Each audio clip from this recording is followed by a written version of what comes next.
please read the minutes of the last meeting. Organizational and regular meeting of town board, Monday, January 14th, 2013. The organizational town board meeting was called to order by Supervisor Canor, present were Councilman Tracey, Councilman Barrows, Councilwoman Beckwith, Councilman Harvey, Superintendent Haas. The clerk read the appointments for 2013. A motion to accept the appointments was made by Councilman Tracey and seconded by Councilwoman Beckwith. All in favor, motion carried. The clerk read conduct of town business. A motion to accept the conduct of town business was made by Councilman Tracey and seconded by Councilman Harvey. All in favor, motion carried. Clerk read resolution 2013-1. Supervisor Canor offers the following and moves for its adoption. This resolution sets forth the policies and procedures of the town of McDonough to meet the requirements of General Municipal Law, Section 104B. Seconded by Councilman Tracey. Roll call, 5 in favor, 0 opposed, 0 absent. Motion carried. The clerk read resolution 2013-2. Supervisor Canor offers the following and moves for its adoption to set forth the town board monthly meetings for the second Monday of each month at 7 p.m. at the McDonough Town Hall, except in November, which is the Thursday following the election at 7 p.m. Seconded by Councilwoman Beckwith. Roll call, 5 in favor, 0 opposed, 0 absent. Motion carried. Clerk read resolution 2013-3. Supervisor Canor offers the following and moves for its adoption. A motion designating the MBT Bank as the town's bank. Seconded by Councilman Tracey. Roll call, 5 in favor, 0 opposed, 0 absent. Motion carried. Councilwoman Beckwith made a motion to close the organizational meeting and open a regular town meeting. Seconded by Councilman Barrows. All in favor, motion carried. The regular town board meeting was called to order by Supervisor Canor. The board led the allegiance to the flag. The clerk read the minutes from December 10th, 2012 meeting. Councilman Tracey made a motion to accept the minutes as read, seconded by Councilman Barrows. All in favor, motion carried. Supervisor's financial report was read. A motion was made by Councilman Tracey and seconded by Councilman Barrows to accept as read. All in favor, motion carried. Councilman Harvey asked what the figure from CHIPS for the year was. Superintendent has replied $129,868.27. Supervisor Canor read comparison figures between 2012 and 2013 of the balance in the highway budget. He stated the balance increase is due to the efforts made by Superintendent Haas and commended him for his hard work. Highway warrants read vouchers 1 through 16 totaling $31,079.37. General warrants read vouchers 1 through 16 totaling $13,377.47. And prepaid warrants read vouchers 1 through 9 totaling $3,216.04. Councilman Barrows inquired about the 2 large payments to the New York State Local and Employees Retirement System. This is something we pay every January for the year. Councilman Harvey inquired about the bill to Monroe Tractor. Superintendent Haas replied it was for the Stinger grader blade. Motion to accept all warrants by Councilman Tracey and second by Councilman Harvey. All in favor, motion carried. Highway report. Superintendent Haas presented the board with a copy of McDonough's road preservation law and also the town of German's law. He stated he's having problems with loggers causing damage to town roads.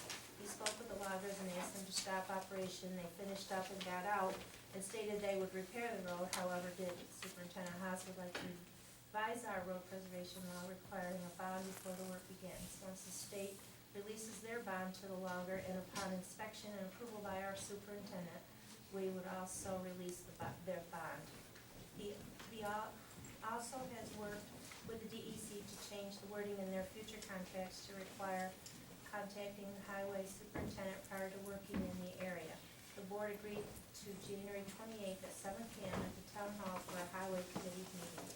Superintendent Haas had Smith & Son excavating, dig up some shale for us, and then say it's about 5-6 years worth of shale that was dug up. All trucks are running good. The grader seal is fixed. 6-wheeler didn't sell at the online auction, but Richard Gray kept it listed and the town of Gilderman offered to purchase the truck. We delivered the truck halfway and the check is in the mail.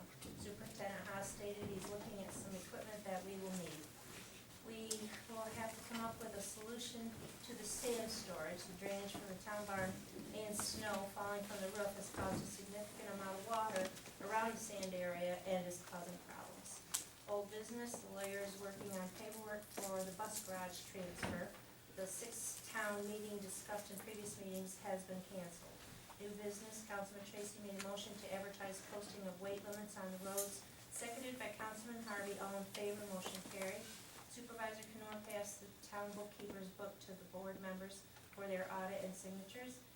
Supervisor Canor stated that in 2009 we instituted the right to farm law. However, between the lawyer and the clerk, the paperwork was not filed with the state, so we have to do the whole process again. Councilman Tracey made a motion to advertise a public hearing for the next town board meeting, seconded by Councilwoman Beckwith. All in favor, motion carried. Robert Yates presented a short video on Arkansas gas drilling. Open to the public.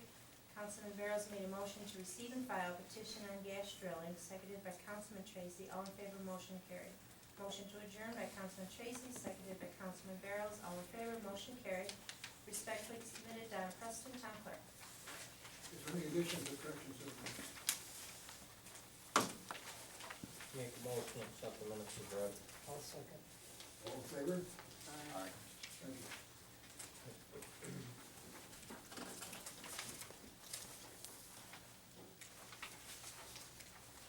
Now I'm gonna read the financial report.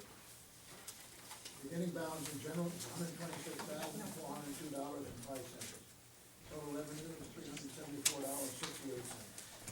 Total disbursements is $20,260.78. Remaining balance is $106,515.95. Highway, the beginning balance is $212,569.08. Total revenue is $7.58. Total disbursements, $45,140.48. Remaining balance, $167,436.18. Capital reserve machinery. Beginning balance is $72,767.42.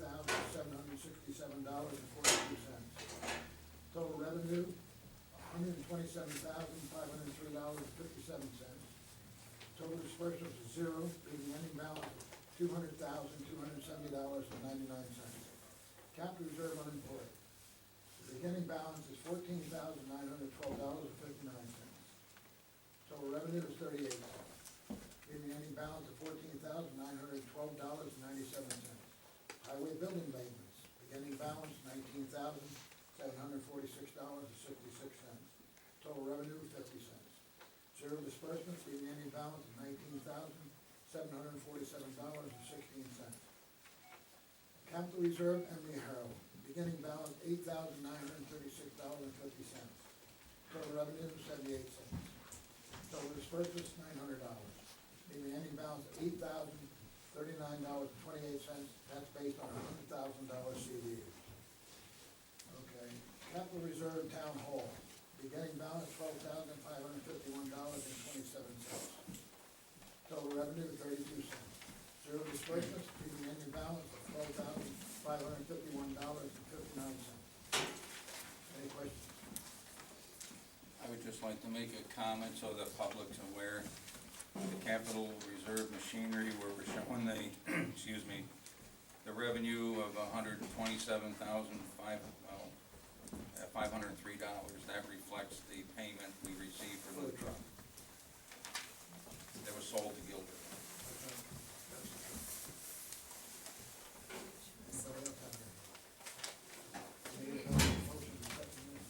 I so move. I'll second the motion. All in favor?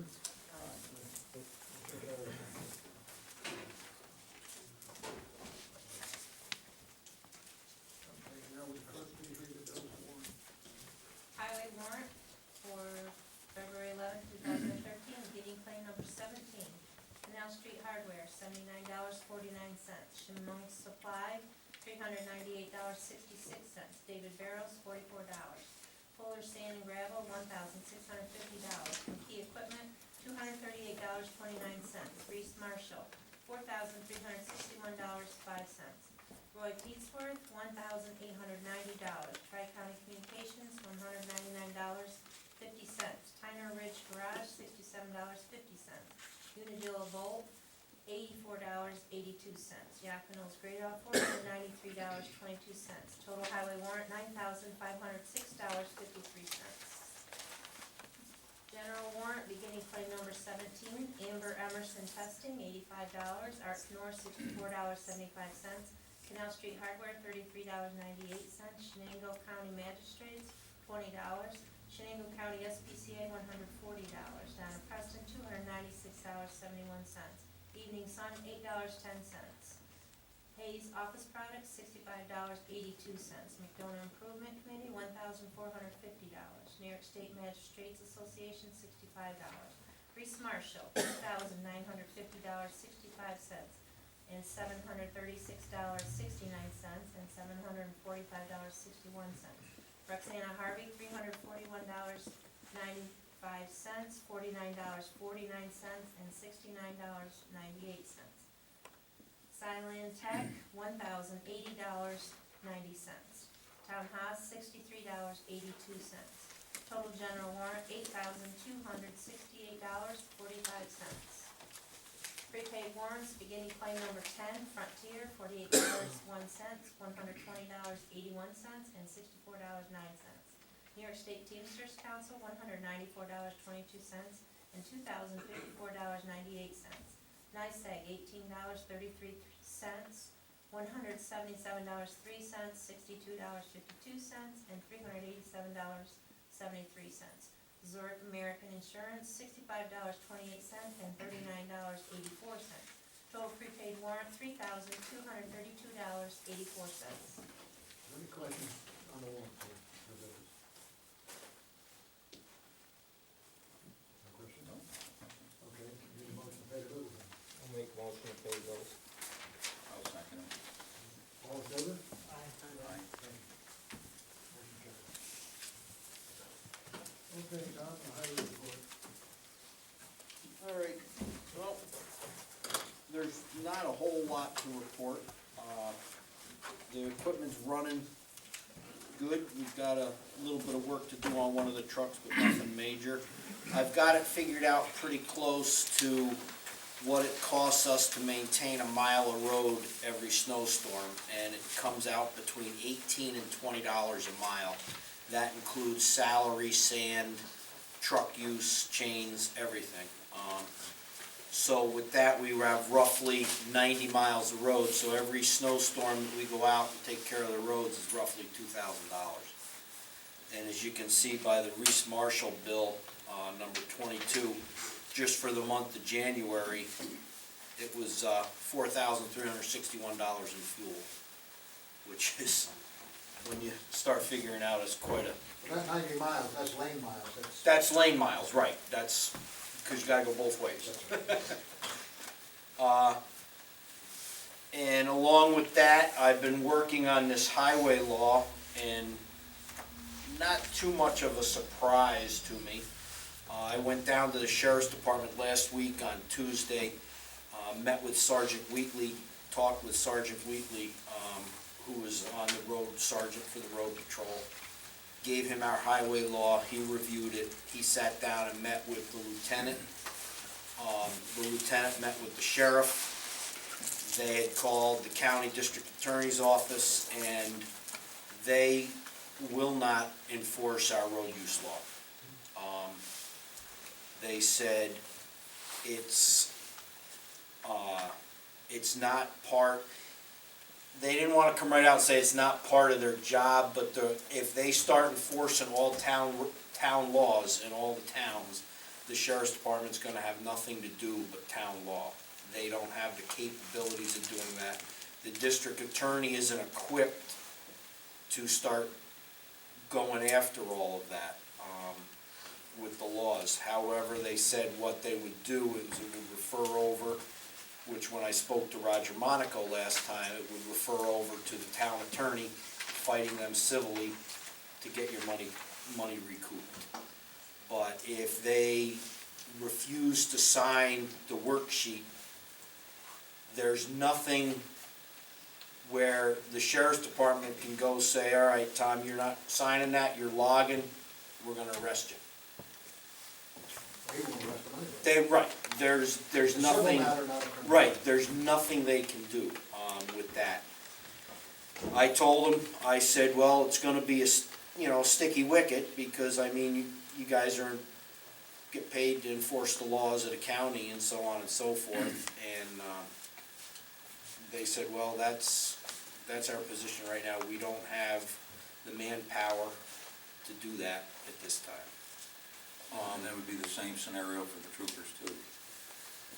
Yeah, I would, the troopers are a lot less thinner spread than the, sheriff's department. And I just wanna, pass these around. I think I'm pretty sure I got enough for everybody. Just take- Now, that was with the law that we have on the books. That was with now. the law we had on the books, yes. We have the same law in books as the budget. Right. And, so that's where we go. However, I did meet again with the DEC, and the paper that just went around, that's part of what the DEC is now putting in all their logging contracts. The contractor shall be advised that the Town of McDonough Road Preservation Local Number 2 of 2009 states prior to the start of any contracted activity that could have an impact on the town right-of-ways, a permit must be obtained, a bond amount shall be determined by the town board and will be listed on the fee schedule on file with the Town McDonough clerk. The Town of McDonough Superintendent of Highways may be contacted in my phone number. I wrote back to Andy Goler and told him, looks good, hopefully this will help us. Also, I think we're going to do away with on-the-road loading. And then Andy writes me back, just so everybody here is aware, I have 4 sales in the Town of McDonough that will be sent to Albany this week. Tower Road, Butler Road, the CC Road, and Pooler Road. All of these sales have some issues with off-road loading. Butler Road is the most difficult, and we currently have it designed for roadside loading. It'll be a minimum of 6 months before any of these sales are available. Do you have any idea when off-road loading would be required?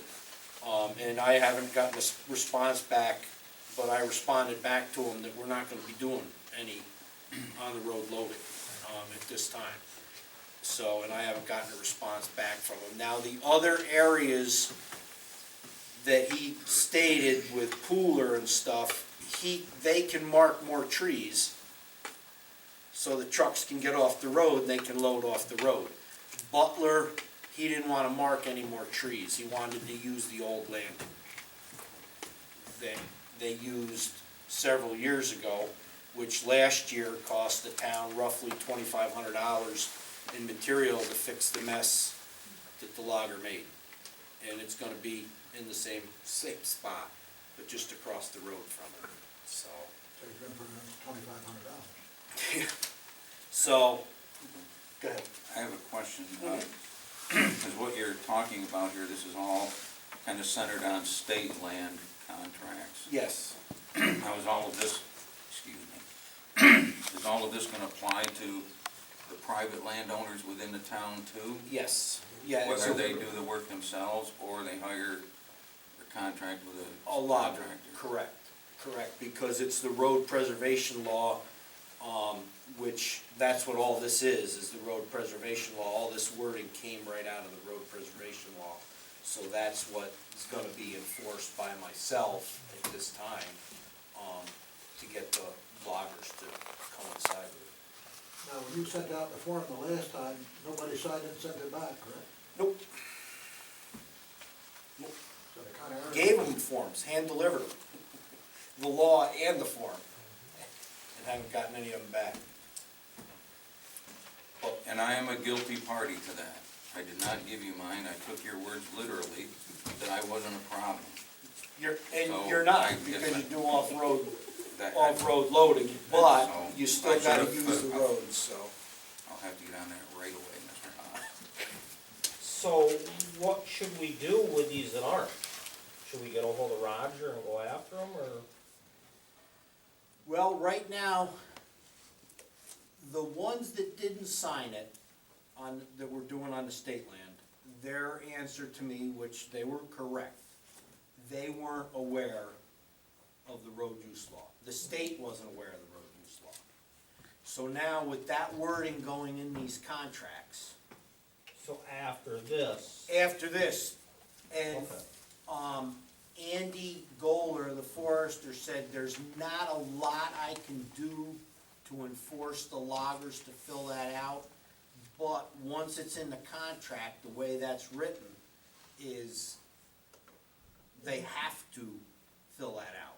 yeah, So, he said, I'm hoping that'll alleviate a lot of the problem. And I said, a lot of the problem will be alleviated if you make landings off-road, so they don't have to load on the road. And where they're, you know, some of these spots are, they're bus routes. I mean, you get a tractor trailer on Butler Road where that landing is, you can't get a bus by it. There's just no way you'll be able to do it. And, you know, not only that, it doesn't help the road at all. One of the other things, you can pass this around, also. so I'm basically, after this, anything new is gonna be enforced through Yes, this. yes, and there is a guy that's logging now on Pike Road, he's moving down, Pike Road a ways. Yeah, Phil Mullins' old place. Yeah, he's doing Mullins now, but he's moving down the road about half mile or so. And he's going to meet me either tomorrow or Wednesday morning to do that.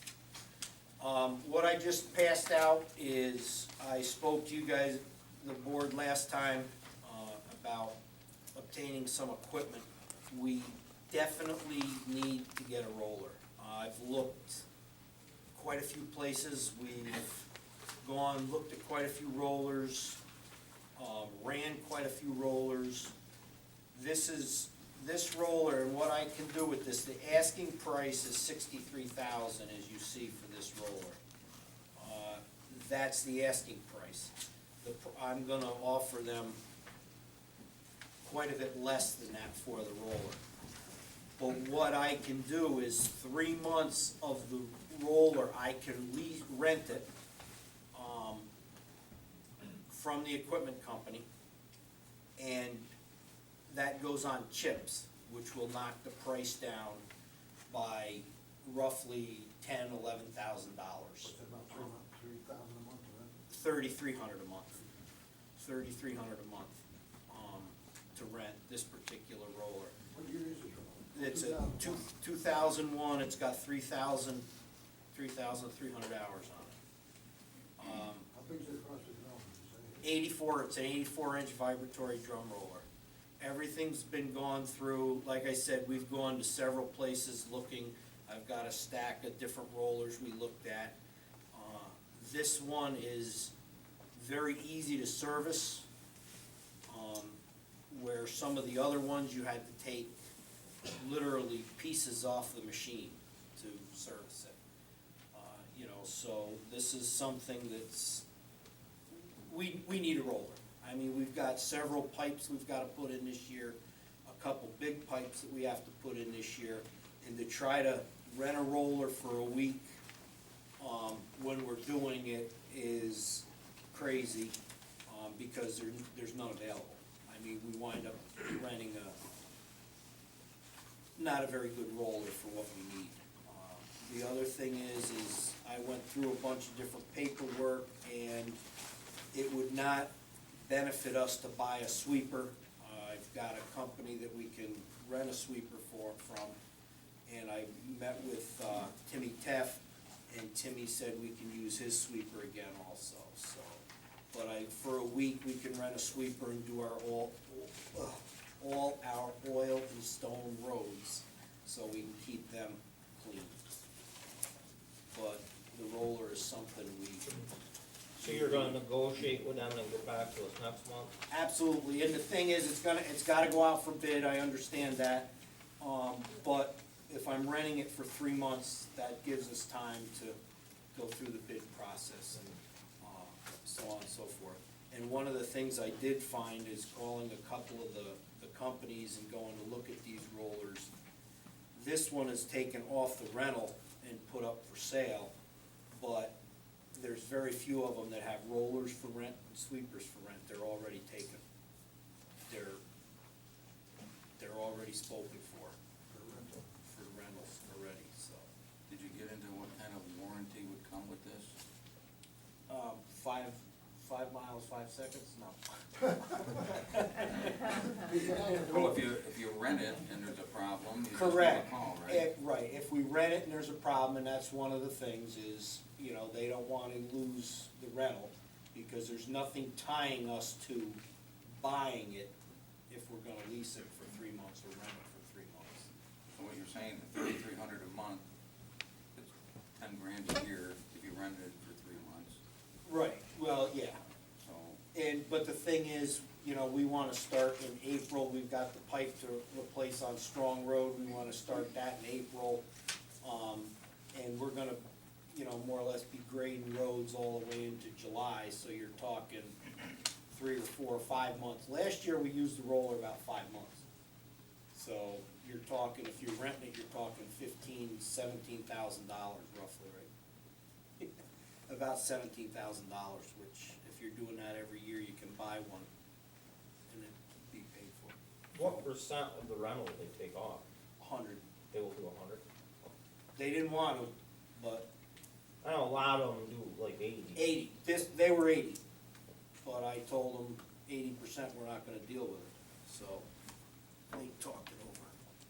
So what you were saying, at this point, there is no warranty that you have No, understanding? no, there is a warranty, anything major, we've gotta do all the normal service. If a light goes out, we gotta Yeah, I replace the get light, but anything major bearings, that will be covered. Motor, Right. During the rental. vibratory unit? During the rental period, Oh, during the rental period. Which What is they 3 give you months. after you bought it? Did you give at least 30 days, 60 days, anything? They wanted 30, I went to 60, and we're in between 60 and 30 somewhere, but 45. we'll, you know, and that, what I'm trying to do with them is instead of the 45 days, get them down to hours, because there might be 20 days that you don't even use the piece of equipment. Could be raining. So I'd like to get them down to hours. Give me so many hours, and we'll go that way.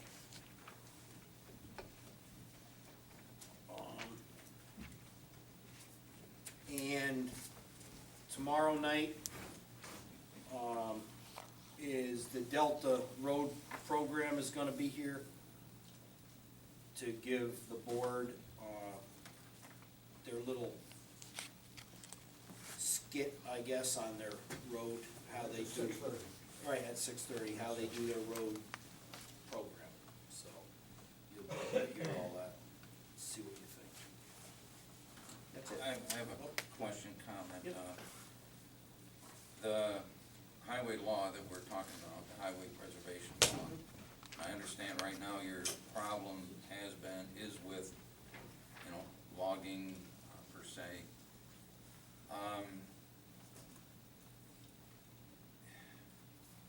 With a, you know, strong possibility that somewhere in the future, we're gonna be faced with heavy truck traffic in the gas industry. Are you considering, a plan as far as what would need to be in the town highway preservation law to help us cope with that or deal with it? Well, yeah, absolutely, and the road preservation law we have right now still will touch on gas, you know, companies coming in and commercial traffic on the road. And I plan on, as it stands right now with the road use law, anybody that comes in here to do heavy construction work, I plan on dealing with all of them in a fair, firm, and consistent manner. So I'm not gonna treat them any different than I treat the loggers, or somebody hauling stone walls out of somebody, they're all gonna be treated the same, and my main thing is protection of the road. That's my main concern. You tear it up, you're gonna pay to fix it. And what you ran into with the sheriff's department in reference to the logging, that would also apply to pretty much anything that we would face, road usage wise with gas. It's all a civil case. Correct. It's All all, civil case. the thing is, once you get the bond from them, you've got something to hold on. Well, how would we determine a bond with, I mean, if you got a gas pad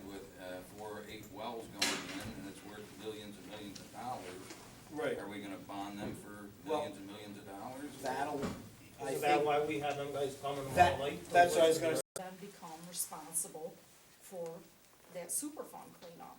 You know, I mean, a lot of unanswered questions about this, but again, it all comes back to putting the burden on the person who can least afford to deal with it. These multi-billion-dollar companies, and they're gonna, you know, leave it for the landowner. That's why they're coming to the southern tier, it's the poorest area. You know, there's such a huge rush right now, like I said, the gas isn't going anywhere, and if it's such a wonderful industry, and it's gonna benefit us all so much, why the threats, why the bullying, why the lawsuits? You know, if we decide not to do it, and we watch and we see, and they fix it and everything's going great, if we decide we wanna do it, then we can move forward. You know, but to be bullied and threatened and pushed into something that you're not ready for or not sure of, I don't want a company like that in my town. I don't want them doing business. You know, they don't care about us, they care about getting the gas out of the ground. They care about the dollar. You know, so I think, and you, again, you read it, the joint landowners threatening their lawsuits, I mean, they're threatening everybody. Nothing's to say that they won't file a lawsuit, but how many lawsuits can they file? I mean, we already have how many? You know, and after a while, they said they're gonna have to wait and see how things pan out. But it's threats, you know, trying to scare little towns who don't have a lot of money. You know, but like I said, we're a little town, we don't have a lot of money, you know, but and that was before we ever knew about the slot J's or knew about many of these people that have come forward now to say, we will help you pro bono, we will support you. We didn't have that, and we went forward anyway. You know, so now towns that do have that, and I would definitely have Mr. Slot J come in. You know, have him talk to you and discuss the pros and the cons about things. Don't be bullied. You know, but move forward with a moratorium. You know, take a look at, do you want zoning laws? Or what does your town want? You know, take that time out, take that breather. And it's not to say that you're not gonna move forward with gas drilling. Your town may decide that's what you wanna do. But if you are going in that direction, you wanna be ready for it, have all the protections in place that the DEC has not put in place. And if you don't wanna move forward, then that's your choice too. Well, after hearing you talk, you've done a great job. And, just like I say, I think the next move here, what you gotta do here, instead of us talking anymore, it's just like you did. Somebody in this town's gotta get themselves a group together and get the money for the stamps and send it out. Bring that back to the board, and if it's true, 80% of the entire people don't want it, then it's time to contact that lawyer they want. Before that, we should find out first what the deal is there, and then move on to the next step. But I would just reverse that a little bit. Before the town puts all the work into, it takes a lot of work to do a survey. They wanna know that you've got that time out. I would definitely have Mr. Slotchie come in and talk to you about crafting a moratorium. In fact, you know, voting, and you can vote to say, we want to move forward with investigating a moratorium. You know, put it on the record, so that these folks aren't working for nothing. And you're on kind of a time crunch, because we don't know what the DEC and the governor are gonna do. You know, so if it says, okay, we're gonna move forward, then you're kind of, you know, up a creek without a paddle. If you have, so you really wanna get that protection in place. Give the folks time, because it does take time to do this. Give them time to do that survey. You know, if anything, put a moratorium in place right now as you develop, decide if you wanna develop town zoning ordinances or zoning laws. You know, so that's something you gotta talk about. And it's just a time out. And again, you can't have a moratorium forever. I mean, the longest you can go is a year. But you wanna give yourself enough time and be actively working, you know, on, you know, what do we want for our town? Do we wanna move forward, you know, with a master plan? Do we wanna move forward with some kind of zoning? You know, what do we wanna do? You know, but get that protection in place first, because if you don't have the protection in place, you know, it could be too late. You know, so I would definitely, you know, move forward with the moratorium. You know, the threats, I mean, they'll threaten everybody. If they can prevent you from doing anything, then they'll do it, because the longer they can prevent you from making a move, then they hope that gas drilling moves forward and it's too late. Once they get that first well in the ground, you know, the first horizontal well, then they can claim takings. Then they can say, well, we put that well in, you didn't stop us, there was nothing that said we couldn't do it. Which is why we moved so quickly in Middlefield, because if we had caught them doing seismic testing, that we didn't know until a Sunday morning, the explosions started going off in a residential neighborhood. And everybody's calling the police because they didn't know what was happening, because there are no regulations on seismic. If it hadn't been for that, they could have snuck a well in the ground, started drilling, and then said, well, hey, you didn't stop us. Not that they asked permission, but it doesn't matter. So we were lucky enough to catch them before they got any further than seismic testing. So they could say, whoa, time out, hey, you gotta come to the town, you just can't do what you wanna do here. They did seismic testing all along 220 a couple of years ago. Yeah. That was all seismic. And there's no regulations, But you had zoning, you had things in place. well, we did, but they ignored it. They didn't come to our town, they didn't ask us if we had zoning, they didn't ask permission, they didn't give any presentations. They just went ahead with whatever, they brought these out-of-state crews in, speeding up down these residential 40-mile-an-hour. Oh, yeah, they did that here, a lot of that. And that just goes to show you how much they really care to be good neighbors. So if you wanna consider any kind of, zoning ordinances, zoning laws, if you just wanna look at what your town direction would be, definitely, you're gonna wanna get a moratorium in place to say, okay, time out, we got a lot to think about, we've got a lot to digest, have educational forums, bring people in to talk about what the issues are, work on the road use plan, protect the town in ways you can protect the town. I have to ask you, I don't wanna interrupt you, but I'll lose the thought. The road use plan, now, like he said tonight here, this county will not do anything to help you enforce that. Now, how do you do it in your town? I'll have you speak with Dave Bliss, our supervisor, about that. I'll give you his contact information. They're meeting tomorrow morning on that, and he can tell you, all the hoops and everything, and, because like I said, we took the Delta plan and actually crafted our own out of that, so it's been some time, and it does take time to craft a good road Did you use go law. around Delta, go through and test all your roads and all that? Yep, well, some towns have used Delta, they've used their plan out of box, and other ones have decided that they would take that and add to it, make it more town-specific. But again, you've gotta get that road use law in place, you've gotta have your public hearings, so if anything, a moratorium until you get that done, is certainly nothing out of the ordinary. But definitely, if you were to vote tonight and say, okay, we are voting to move forward with, looking at a moratorium, then get Mr. Slache in here to help you craft it, in the right way. And again, it's a tough thing because, the Shenango County Board is very pro-gas.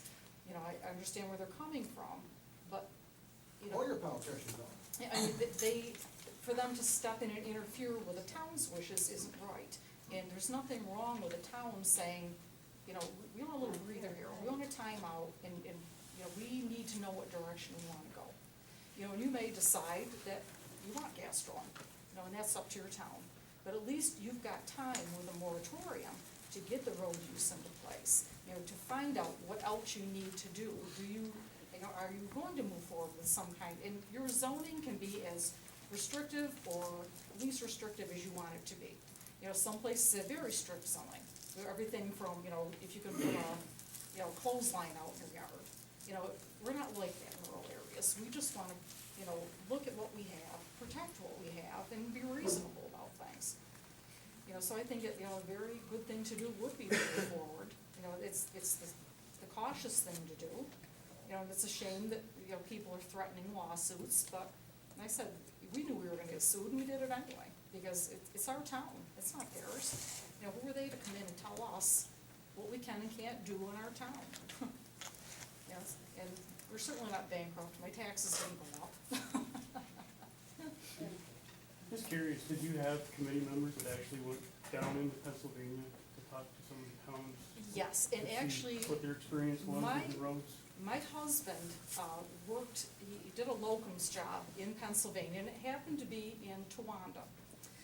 This is before we knew anything about gas drilling, this is way back when Middlefield was just becoming aware of this.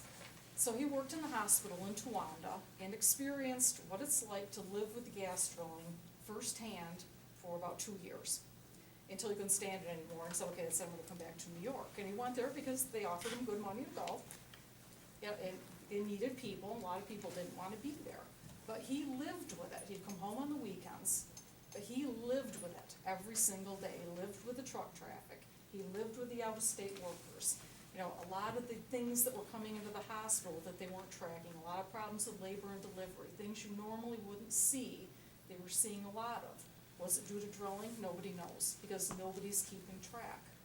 You know, dealing with the drunk drivers and the crime and the drugs and, I mean, everything that you hear about, it's not all the workers. I mean, there's some decent guys and some do bring their families, but the stress is on the community. You know, and you're seeing rents jacked up because the gas industry will pay them, where it used to be maybe $400 or $500, and all of a sudden it's $2,500.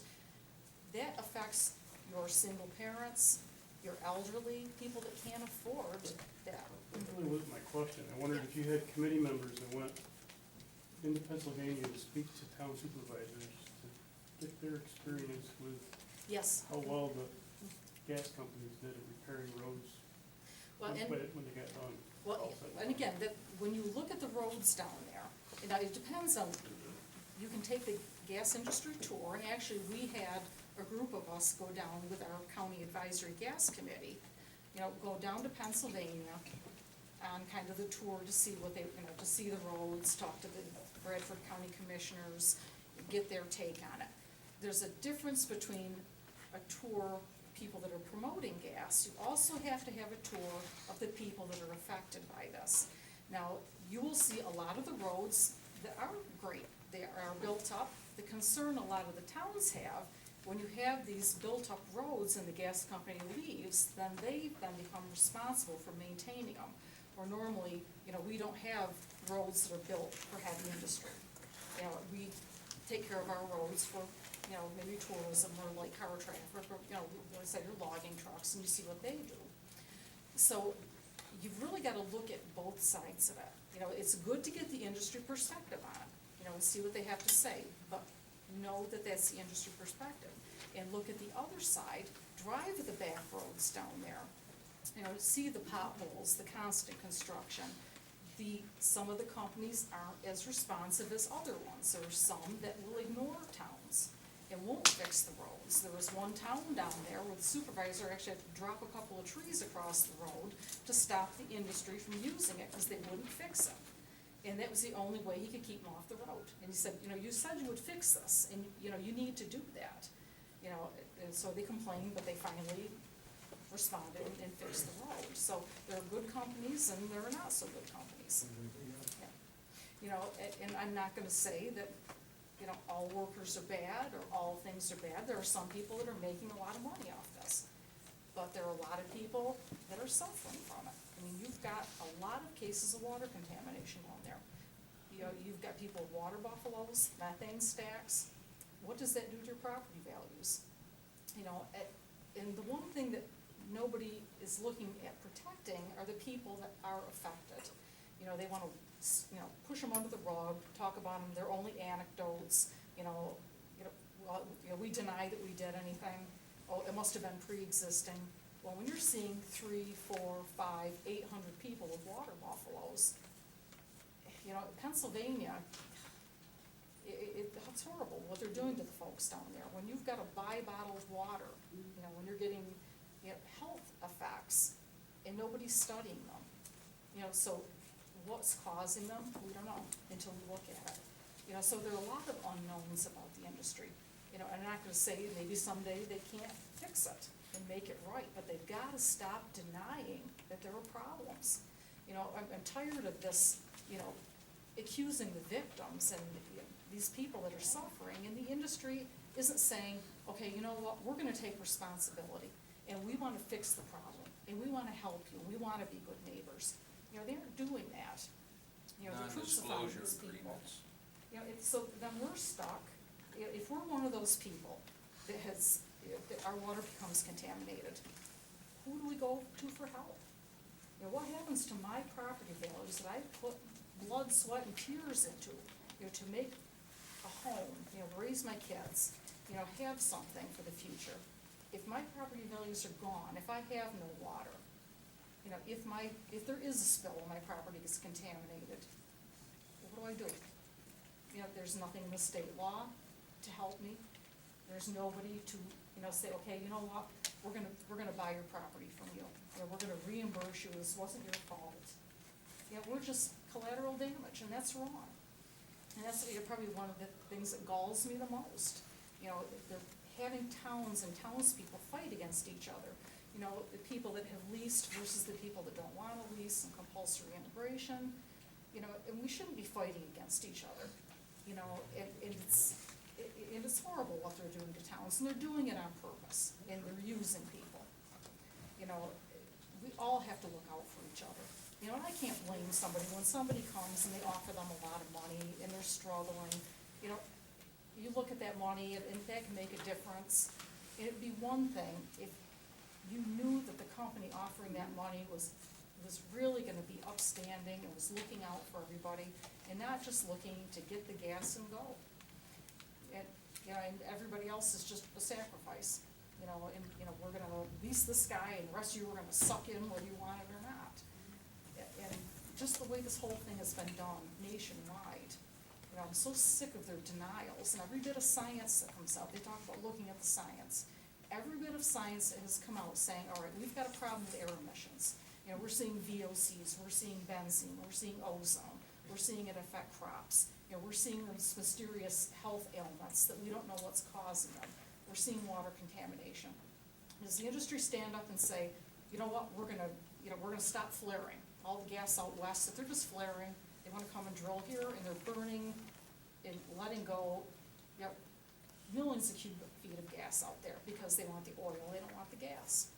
You know, instead of collecting that gas, you know, or fixing the air pollution, or saying, you know what, we don't think it's right to drill 500 feet from somebody's house and put a flare. You know, that's not a good thing to do. We're gonna voluntarily stay away from residences, and we're gonna, you know, make sure we protect your water, and, you know, and they're not doing that. And we know that the casings fail, you know, and they wanna drill, they don't want restrictions. You know, and what do you do with an industry like that? You know, that it's fighting against just basic protections for people. You know, we're just encumbrances.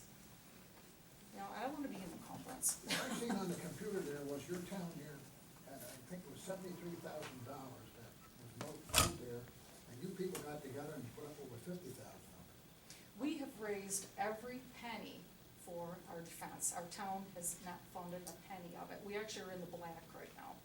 So the reason you had to do that, though, because you didn't have anybody to do it free for you. Well, I said, this was back in 2010. We had never heard of David and Helen Slache. Didn't know their names. There were none of these other big environmental groups. Nobody was coming out in defense pro bono of towns. Remember, we were one of the very first ones. You know, Middlefield, you know, our area up there, you know, to stand up to the industry and say, wait, you know, you can't come in here and do that. You know, we don't want you. You know, so at the time they, you know, threatened and followed through with the lawsuit, you know, we didn't have anybody there to help us. Our lawyer was Michelle Kennedy, who was a very young lawyer who lives in the town of Otsego, who came forward and said, you know what, I can help you. You don't have to let this happen. You know, we didn't have the Slaches be able to come in and give us a presentation. We kind of were flying by the seat of our pants on all this. You know, so we've got a little town, they don't have a lot of money. So we promised the town that we would find the money, we would fund it.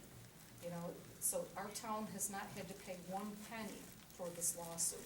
It has all been funded through our fundraising and donations. And I said, we're in the black right now, so we're not circling the drain, our taxes didn't go up, we're not, you know. Do they have to appeal that case again, or is it all settled? Well, we won at the Supreme Court level, which is the first level. It will be going to appeal in March. So we'll be going to the second court. And then depending on how that plays out, you know, if we win, the industry lawyer may decide to appeal, they may let it go. You know, if we lose, we definitely would appeal because we won at the first level. So it could go on forever. Well, we'll take it on until we can't take it on anymore. It's that important. You know, we're standing up for our rights, you know, against these corporations. The lawsuit, am I correct, I missed the very beginning of your talk, that the question is whether or not, under the New York State Constitution, that a town, under home rule has the right to ban certain Yes. activities. Is that the question? Yes, the judges on the preliminary level found that we were not trying to regulate the industry. We can't regulate the industry, that is not within our power to do so. But under our powers of home rule, which are constitutionally guaranteed, we can decide in our town what industries we do and do not want. So we can't regulate that industry, but we don't have to have that industry. So if, by some miracle, this thing in court got settled in a year or two, would everything else be a moot point? Yes. I mean, anybody can sue for whatever they want, but right now we have case law from those first two decisions by the first two judges in Branigan and Middlefield that have said you're within your rights of zoning. Your zoning powers, you're within your right not to allow industries that you don't want in your town. You know, that's, you're fine. You know, so as we move on, it does nothing but strengthen it. Now, I'm not gonna say that somebody can't sue over anything that they wanna sue for. And we know how sue happy everybody is. You know, threats and suits, everybody's gonna sue about something. You know, so, but with that case law behind you, it strengthens your position. Are you, as an individual town soon, or are you with Dryden or other groups? Now we are coming together. First it was individual, it was Dryden and Middlefield, and now we're joining, we have amicus briefs on our behalfs. So as we're coming together, you know, they have their lawyer, we have ours, so they'll defend it in a little different way. They have more of an environmental attorney, and we have an Albany insider attorney. You know, so it's good to approach things. So it's getting bigger at the core. Yes. Of groups of towns that are. Yes, as people join in, and towns that have passed bans and moratoria have come in as friends of the court, saying, you know, we are standing with you. I'm sorry, I didn't mean to turn my back on you. Thank you for coming and sharing with us. It's very informative. Well, you know, the big thing is knowledge and education, and there's a lot to this. Look at both sides, you know, be a little critical and look for the facts. I mean, people throw things out there all the time. You know, and somebody says, you know, oh, look at the science. Say, okay, show me the science. You know, don't just tell me, look at the science, show me what you have. And if you don't have the science, then quit blathering on about it. You know, if you don't have the science that tells me that there are no health effects and this can be done safely, then quit attacking the science that shows that there are problems. You know, so, you know, I would just, I mean, it's your decision, I'm not here to tell you what to do. I'm just here to share, you know, but it sounds like you've got a lot of work to do. And to do that, you need time, and you don't need the pressure of trying to, you know, you have to follow the law, everything has to be done in a certain way. You know, just take a step back and give everybody, you know, both the people that have signed leases, the people that haven't signed, you know, give everybody a chance, you know, to come forward, you know, work together for the direction you want your town to be, but give yourselves that time out just to say. What I'm afraid is they're gonna put a moratorium in here, and then that group is not gonna do diligence like you did, and get together and hold the town. That'll be forgotten about. No, I think with this, I think that for the people that are here, that you will find them, they need to know that if they're gonna do all that work, that you guys are gonna listen to what they have to say. You know, a lot of towns have done an incredible amount of work, going door to door, making phone calls, only to come to a town board that says, and they aren't listening. It doesn't matter if the vast majority, there's a little town of Calicoon, vast majority of folks in that town, when they were polled, said they didn't want drilling. There's a pro-drilling board who just went over their heads and was trying to pass a resolution to bring gas drilling to the town against the wishes of its citizens. Did they pass it? They passed it and sent it on to Sullivan County, who denied it. And they said, wait a minute, you know, this is not what your residents want. You need to listen to what your residents have to say. You can't just, they didn't go through proper channels, apparently didn't have the hearings, it didn't really follow the letter of law. You know, so, and you can't just do something on a whim. You can't say, okay, we're gonna pass this resolution and not have public hearings, and you've gotta follow what the law dictates that you do to make everything, you know, legal. You know, you have to take your time, you have to have people advise you. You know, so I definitely, and it's something you're gonna wanna move right along on. You know, so if you are considering a moratorium, I would suggest that you vote, toward, official consideration of moratorium.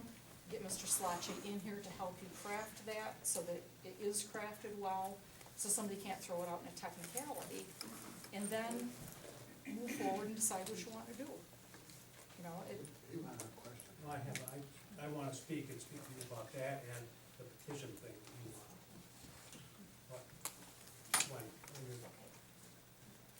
But I will get you, our supervisor's information. I think you should talk with him about the road use plans. You can talk to him about, how the town is set up for zoning and that kind of thing, our planning board. But, you don't wanna be doing all this work for nothing. You don't wanna be doing all this work and then having somebody come in and throw it all out the window. So, a moratorium, as I said, it's a prudent, cautious thing to do. But it can't be thrown all out the window if that governor signed it. Well, not if you have a moratorium. Because a moratorium, and it's not saying, we're having a moratorium to ban gas drilling. You're having a moratorium because you're not ready for gas drilling, number one. You don't even have a road use in place. I think if I understand it correctly, Governor Como said, if he passes it, it's not gonna be that everybody's gonna accept gas drilling. The towns that banned it or put moratoriums on, gas companies are not gonna be allowed to go in, and that's from the governor. Yeah, the DEC in the Big S, politician. well, in No, the really, S I guys. follow the news every day, I watch news 3-4 hours a day. Well, when you read the S guys, does make reference to towns and their zoning laws. And again, you have the court cases now that, to back you up too, that are found in favor of towns. So, and people get afraid when they hear moratorium, like, they wanna ban gas drilling, they don't want it to happen. Whether or not you want gas drilling, that's your decision, but, even if you do want it, you've gotta be ready for it, and you've got to protect what's here. If they're looking at different zoning for where you can site wells, if the DEC is saying, yes, we'll take a look at that, you may wanna take a look in your town and see if there are places that it's not appropriate to drill for gas.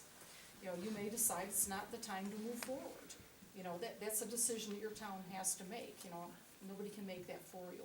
But you need the time to do that. You need that time out, just so that you can hear the will of people, and listen to both sides. I'm not gonna bash people who have signed gas leases. They're not evil people. They've been lied to by the industry as much as anybody I else signed up has. for nothing. And everybody, you hear that you have a chance to make some money, and they tell you everything's safe and everything's gonna be fine, you wanna believe that. And these people who have signed leases aren't bad people. We don't hate the woman in town that sued us. She's, that's her right to do that. We're not enemies, and for the industry to make us into enemies, which is what they've tried to do, it's Divide and conquer. divide and conquer, Or absolutely. what it was, they got rid of the zoning in the town. So we have no zoning in the town at all. I think everybody's afraid of zoning, but they don't realize that it's the town that makes their own zoning rules. It's They not got, I believe it was back, what was it? Do you remember, Carol, when they got rid of the zoning? I never knew there was. I know there was quite a, We've been here 40-some odd years. You want the whole town to hear? I think it was around 85 or so, I You know. know, when we announced that the meeting was gonna be about zoning, I never knew there was so many people in the zoning. Yep. Just went out and said, I don't want zoning, they don't understand I zoning. grew up, I said, Oh, yeah. well, zoning has such an evil connotation, and the minute It does, people but talk you zoning, make oh my God, the laws. government's coming to take us over. And it wasn't until I moved to Middlefield that I realized, zoning's not a bad thing. No. Zoning can be as restrictive or not restrictive as you want it Zoning's to a be. great thing if the right people are doing it. Yes. Yeah. But it can very easily have the wrong people doing it. Right. Yeah, For the so- wrong reasons. For the wrong That's right, reasons. that's That's why correct. it's important. And Like I that's said, one reason that it was gotten rid of. Well, I don't know if there was ever any zoning since we've been here. Yeah, I don't- John, I don't think there was ever any zoning. Back in the 80s, they had a planning board. There was a planning board. Maybe they had a plan where they never got to Never got zoning. it. That's That's right. right, because people did not Yep. want it. And some of the comments were, well, I'm not gonna move my washing machine, it's old, on the front lawn, because someday I might need a part from that. You know what you want your old zone, take it in the back of your house in a barn. I mean, there's certain amount of feet, people do not want to be told what to do on their property. Well, we got a lady comes here every meeting, and she told us, I don't want anybody to tell me, I won't mention no names, I don't want anybody to tell me what I'm gonna do on my property. But now the same woman is coming and wants to tell everybody else what they're gonna do on their property. So how the hell do you do Yes, it? it can't But have. it's a group, it's a community of these are important things that the community wants and doesn't want. And as far as your roads going, as far as being able to not have people drill on your property, I think it's a very important thing. So, I mean, from what I'm hearing here, and the questions that, seem to be in all your minds, I would recommend, just vote tonight that you as a town board want to have Mr. Slotchie come in, and you are moving toward crafting a moratorium. You're moving toward crafting language. We've already voted on it. Well, we voted, we had a motion to have him come and talk to the board. And we've authorized Mr. Canor to contact him to officially invite him. I'd like to make a motion that when you talk to Mr. Slotchie, that you ask him to prepare some kind of documentation considering a moratorium. And I don't know if the next board meeting in March would be too soon, that he could present to the board, what is involved in a moratorium, that we can consider at that time whether we should vote to go ahead with the moratorium based on the information he's able to give us at that time. If we're gonna have him here, I guess what I'm saying is, it's nice if he comes and talks to us and makes a presentation, but I think I'm in agreement with what Kelly is saying, that as a town, we do need a breathing point. We need a halftime, 7-inning stretch, whatever you want to call it, a timeout, to, I guess, get our ducks in a row, or to see whether or not we want to go ahead with the zoning, as she has mentioned, on the scale that she's talking about. So I make that motion that we, when Mr. Canor talks with Mr. Slotchie, to fulfill your motion that you made earlier, that he comes prepared to let us know, or be able to know what's in a moratorium, that we would consider at that time to take a vote whether or not we want to have a moratorium in place in the town. Soon. Now, you wanna do that the next meeting, you said? If it's possible for him to have that prepared by next meeting, I don't know just exactly what time frame Mr. Canor and Mr. Slotchie would agree on to, go along with your motion that you made earlier, that we Because agree. I want him to come Yes. not at a meeting. That way we could sit Okay, and talk if with it's him. not a meeting, then we really wouldn't be able to take a vote at that time. No, but Is that true? I'm thinking we're gonna have a lot more time to talk to him, not at a meeting, was the reason I did that. Okay, well, Kelly has been talking for quite a while. I mean, it seems like that would be after we've done our regular, highway report and the financial report and all the stuff that we normally do. Well, I'm fine with that, we can have him come to the next meeting then. I think, especially with the time constraint or the fact that you don't have the road use plan done, you're still working on that, the quicker you can move along with moratorium language to give yourselves that space to finish things that need to be finished. So, to move along at a regular meeting where you can actually vote on something would probably be the prudent thing to do. That's I say, again, I guess to complement what you said earlier, come talk to the board, but come prepared to present to us what is entailed in a moratorium so that we can make a decision at that time, take a vote. Whether we're gonna go forward with a moratorium to take a timeout period, or whether we're just gonna say, no, we just don't wanna do it. Terry, is that a motion that you're making? That's a I'm moving, I make that motion. I'm gonna read this motion back. Okay, yeah, I know it's kind maybe you can perfect it. Well, I don't So know this about is that. kind of piggyback onto John's. Get to your bit. I have a motion from Councilman Harvey that when Supervisor Canor talks to Attorney Schlotze, ask him to be prepared to present to us what is involved in a moratorium so a vote can be taken whether to go forward. That sounds good. But you want that at the next meeting? If it's Yeah. This is possible. the February, this will be the I March mean, he meeting. might already be scheduled for something else. I The don't know. vote can be taken at the next meeting. Yeah. Okay. Why not, just as soon as Terry we can needs a possibly make it? second. Didn't you make the motion, Terry? Yes, I made the motion. I'll second.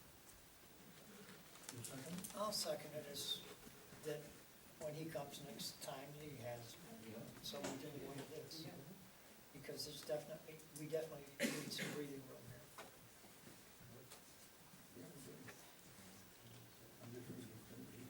You gonna finish us?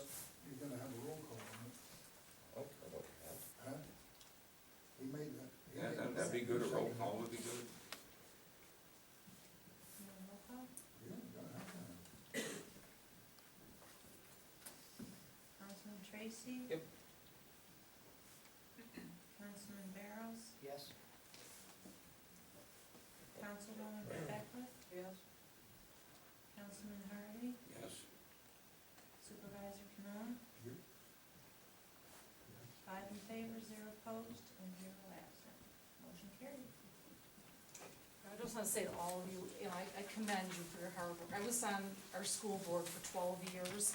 I never thought anything could be more difficult than serving on a school board, but these days, serving on a town board can Are you on the town board? No, they actually want me to run next time. I did my 12 years on the school board. It's a tough time, you know. This makes my 20th, I don't know if it's gonna be 21. Could I make, Go ahead, John. could I make a suggestion?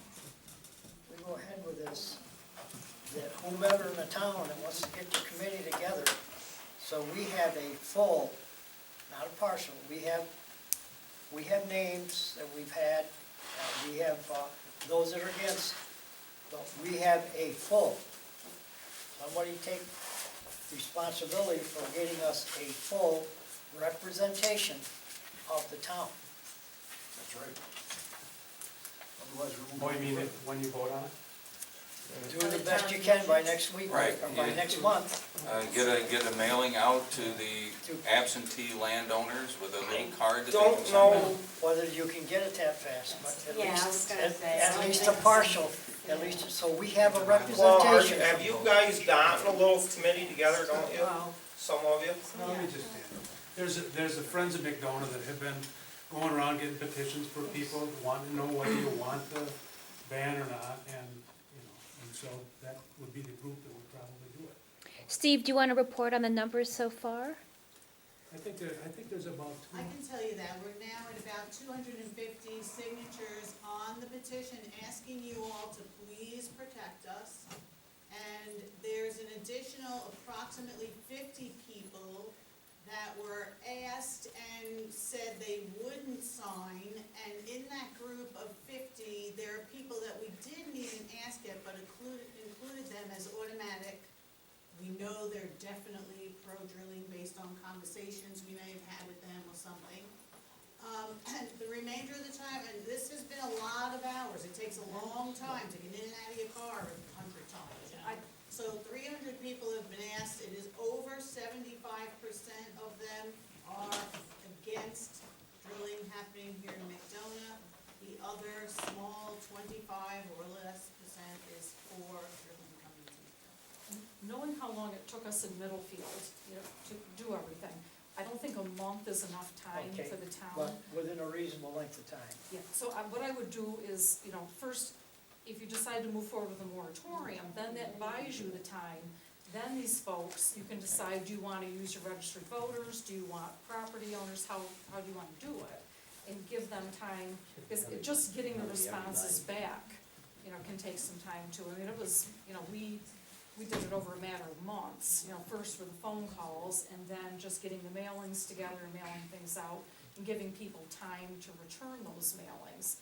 So I wouldn't wait on the moratorium for that, I mean, use the moratorium to get your town responses. I think what Leon's getting at though is, now's the time to get started on that. Yes, definitely. Because you've got 300, we've got 300, we got approximately 1,800 to get answers. Well, yeah, I would like to speak to that number as well. My understanding is the voting population of the town, sorry Steve, is about 600.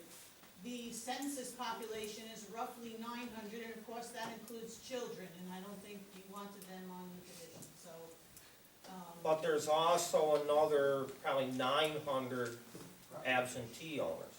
We can try to reach them and, Which you can know, go get through the tax maps, you can get the tax maps and. The tax department will sell you mailing labels for well, the tax I roll. just did a thing for the town of Afton, and did a tutorial on how to do the mailing labels, and I went through that with them. I have 3,000 labels, I can print them up on my printer from the Excel spreadsheet, and it'll be good. You have that, Excel spreadsheet? Yeah, That's how they provide it. well, I could get it, just you can download it. Anyway, so what I wanted to talk about, thank you, Kelly, very good.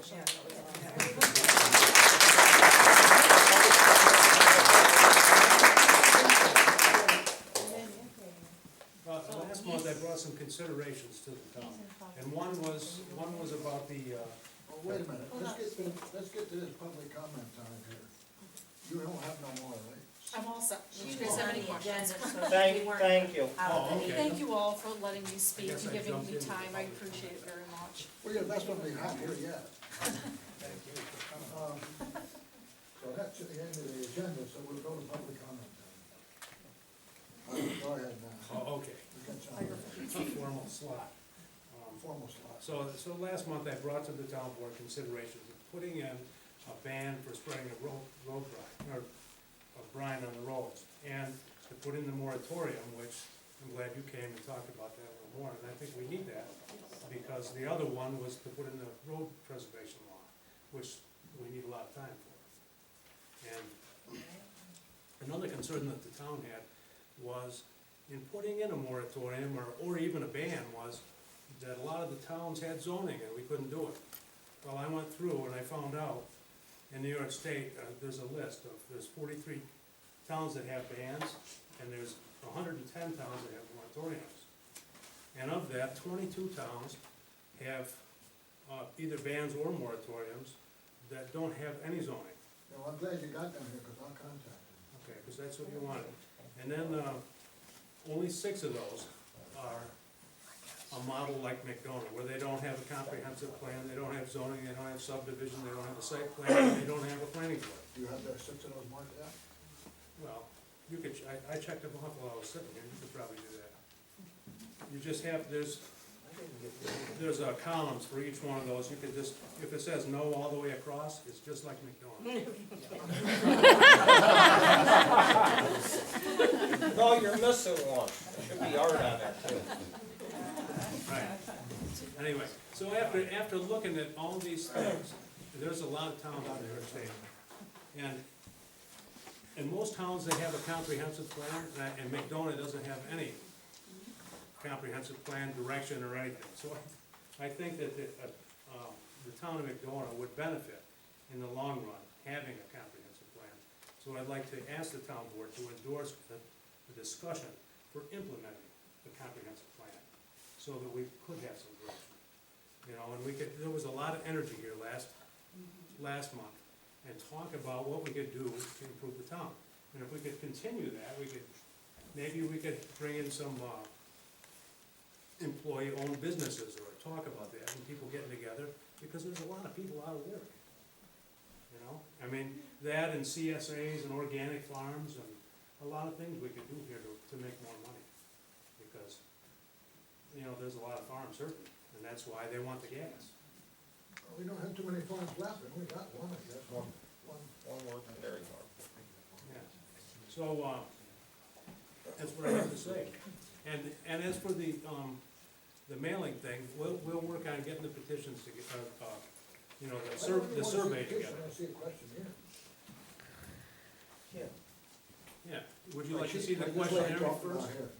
Oh, I think definitely do Or a should we get a questionnaire. questionnaire from? Like what they used over there in Middlefield, the questionnaire would Are be you great. for it? Are you against it? Do you Yeah, yeah, haven't, no? yeah. Yeah, it doesn't have to be anything Just the three things that. drawn out, something simple, you don't wanna ask No, somebody a that's- million questions and. Right, I had 3 is enough. Yes, no. Hopefully we can all still count to 3.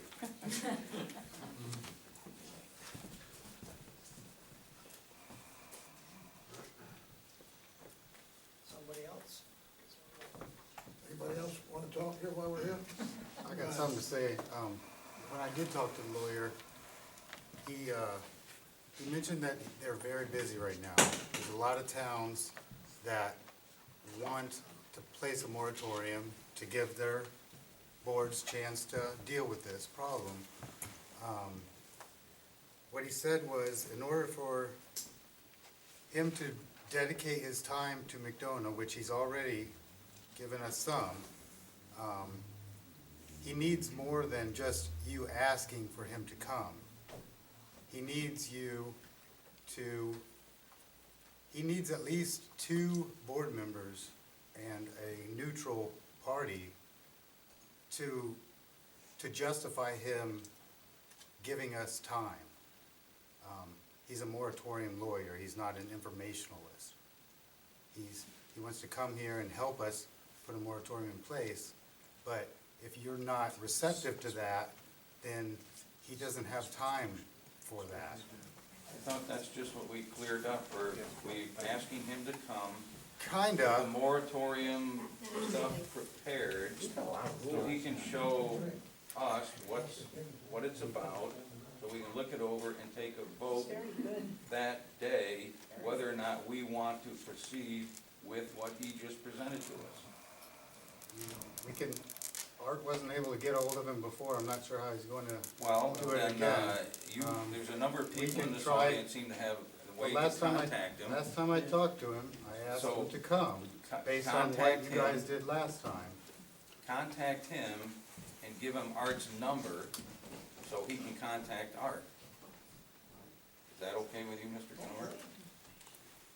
You know Art's number, I'm sure. Sure. And so, I mean, you talk to him, But what he's saying now, this fellow here saying, he wants to come down here and pass the moratorium. Now, you're gonna, Present it.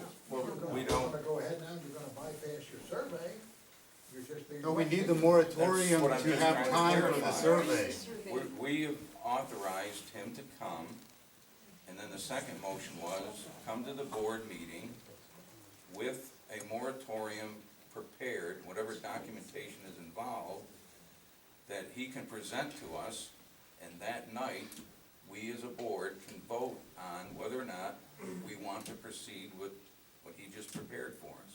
Does there have to be a public hearing on a moratorium? For the, You won't have the moratorium by next month. All you'll do is be proposing. Yes, to- but I'm just asking, you have to have a Yes. public hearing, correct? Yes, you do. It's a process. That's all I need was Yep. yes or no. Yep. Here's the 7 towns. And I would I'd make a suggestion if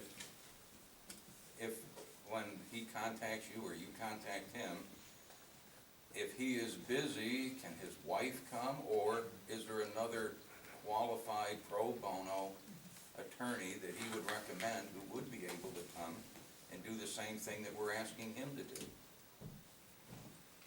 And if he says, no, I'm sorry, well, then we're back to square one again.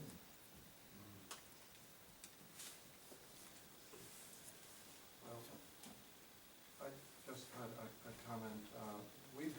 I'm from the town of Guilford, and we've had David Slotchie and his wife over there several times. Most recently was several months ago. And he does have a very good power presentation where he can show you, guide you through a moratorium. And then, of course, you would need maybe a working session So think about what you see there, but again, you would not be voting on the moratorium that night, of course, you can't until you see it, until it's all spelled out for you. But at least you could indicate that you're interested in moving along and exploring it. Okay, thank you. And I think to satisfy the concerns here, the resolution you passed tonight pretty much fulfills that. He wants to be sure that there are two council people, so that there could be a motion made and a second and allowing discussion. So I think you pretty much fill it. Well, we took a unanimous vote here to Yep. have him come Yep, beautiful. prepared to educate us what's involved, so we can make the decision whether to take the next step or not. Yeah, and if I could just comment, one more comment. Art mentioned earlier tonight about people who were lured into leases where they were paid very minimal sums for it and are unhappy with it. And I will make an announcement now that we're having in Norwich on March 14th, and you'll be hearing more about it shortly. We're inviting Joe Heath and Ellen Harrison, and they will be discussing with people how you can get out of these leases. Some of them are dormant for many decades, but you still have to go through certain steps to clear up your deeds. So we'll be inviting you for that, and we'll hear more about that shortly. But that's March 14th, Thursday evening, so keep that clear on the calendar. Where is it? It will be in the UCC Church in Norwich.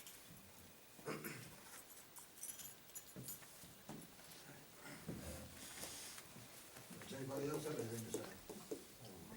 Nancy does. Just Come up here so I can hear you.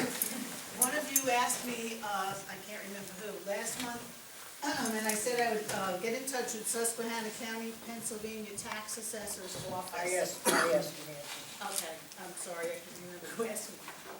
I did speak to Tom, he only identified as Tom, but I was told I was being transferred to the chief assessor. So Tom, the chief assessor, told me that their assessment is from 1993 that they're still using. So no one in that county has had their taxes go down as a result of money coming into the county from all the gas activity that's going on there. I asked him if he had any knowledge of any other counties nearby having had that situation happen, and he said, not to my knowledge. I can try, when I ever get a little more time, to maybe get in touch with a couple of the other counties there if possible, but he didn't have any information about it. Thank you. Yep, thank you.